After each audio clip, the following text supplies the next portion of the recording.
గిట్టుబాటు ధరను కల్పించకుండా మాయమాటలు చెబుతున్నది. మేము ఈ రకమైనటువంటి సద్విమర్శలు చేస్తే తట్టుకోలేక మా మీద పడి రక్కుతున్నారు.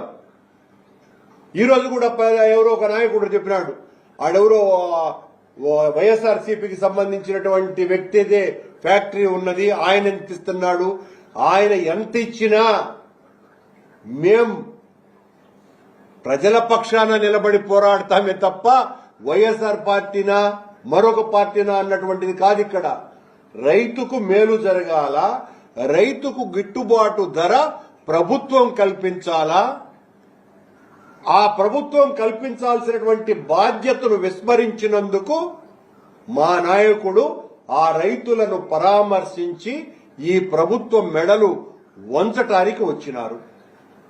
మీరు రైతులు నిలబడ్డప్పుడు ఇచ్చినటువంటి టోకన్లలో కనీసం మీరు ఏ ధర ఇస్తారో అన్నటువంటిది కూడా లేదు, అది కూడా ప్రకటించటం లేదు.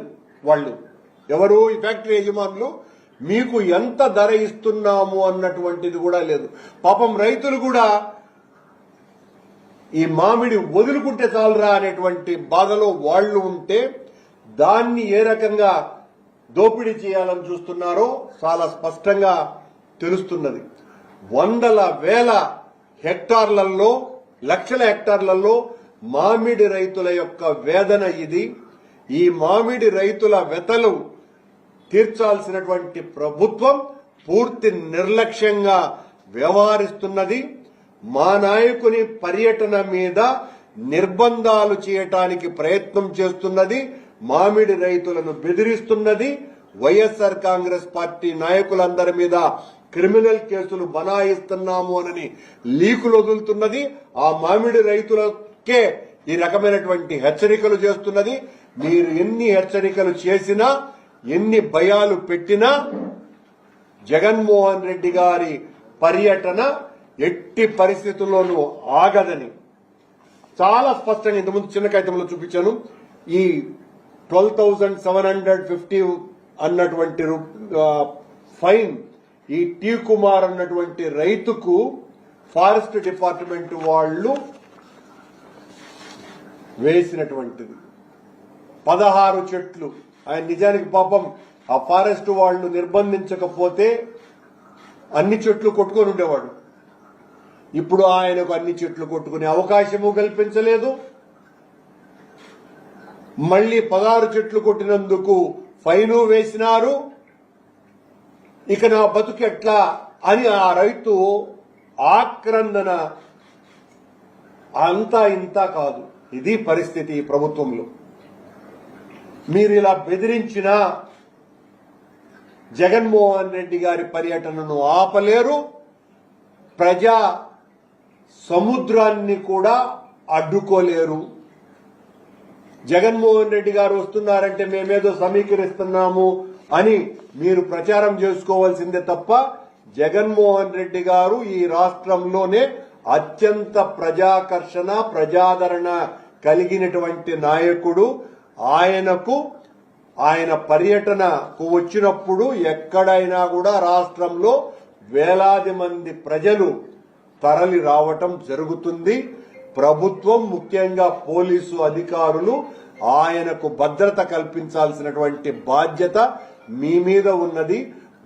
బాధ్యత నుంచి తప్పించుకొని మేము రక్షణ కల్పించలేము అని చెప్పి ఆయన వచ్చిన తర్వాత ఆయన మీద, మా పార్టీ నాయకుల మీద, మా అందరి మీద, కార్యకర్తల మీద కేసులు పెట్టాలనుకుంటుని ప్రభుత్వం యొక్క ఒత్తిడికి లొంగి అలాంటి చర్యలకు పాల్పడవద్దని డెమోక్రాటిక్ గా, ప్రజాస్వామ్యవాదులుగా ఉండవలసిందిగా నేను కోరుతున్నా. మేం ప్రజాస్వామ్యబద్ధంగా ప్రజలు, ప్రభుత్వం, రాజ్యాంగం మాకిచ్చినటువంటి హక్కుగా రైతులను పరామర్శించటానికి మా నాయకుడు వస్తున్నారు. ఆ నాయకునికి భద్రత కల్పించాల్సినటువంటి బాధ్యత ప్రభుత్వానిది. ఆ ప్రభుత్వంలో భాగమైనటువంటి పోలీసు అధికారులదేనని తెలియజేస్తున్నాను. పవన్ కళ్యాణ్ జగన్ ముఖ్యమంత్రి కానివ్వను అంటున్నారు. మన చిన్నప్పుడు ఒక సామెత ఉంది, కనంలో ఒక ఆయన కాళ్ళు లేని ఆయన అటు దారిలో పోయే వాళ్ళనందరినీ కూడా మీ దగ్గర ఉండేటివన్నీ నా దగ్గర పెట్టేయండి, నేను లేస్తే మనిషిని గాను అంటాడట. అతను లేచేది లేదు, కానీ భయపడిన వాళ్ళంతా వీడు లేచాడు, మా కొబ్బలు ముచ్చుతాడు, మా కాళ్ళు చేతులు ఇచ్చుతాడు అని అనుకుని వాళ్ళ దగ్గర ఉండే డబ్బులన్నీ కూడా భయపడి దొంగ దగ్గర పెట్టేసిపోయేవాళ్ళంట. అసలు విషయం ఏంటంటే ఆ దొంగకు కాళ్లే లేవు. పవన్ కళ్యాణ్ మాటలు కూడా నిన్న ఆయన చెప్పినటువంటివి ఆ కనుములో కాళ్లు లేని వ్యక్తి ఏ రకమైనటువంటి బీరాలు పలికినాడో అలాంటి మాటలే. పవన్ కళ్యాణ్ అనేవాడు ఈ సంవత్సరంలో అప్పుడప్పుడు నిద్రలేస్తున్నటువంటి రాజకీయ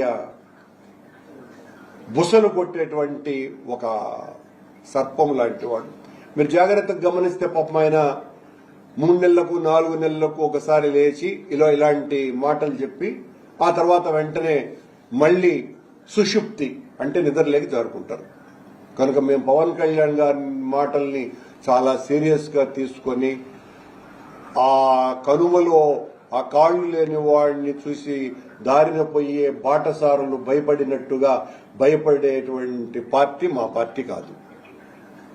హెలికాప్టర్ అనుమతి పరిశీలించారు కదా, ఆ స్థలానికి అనుమతి ఇచ్చారు.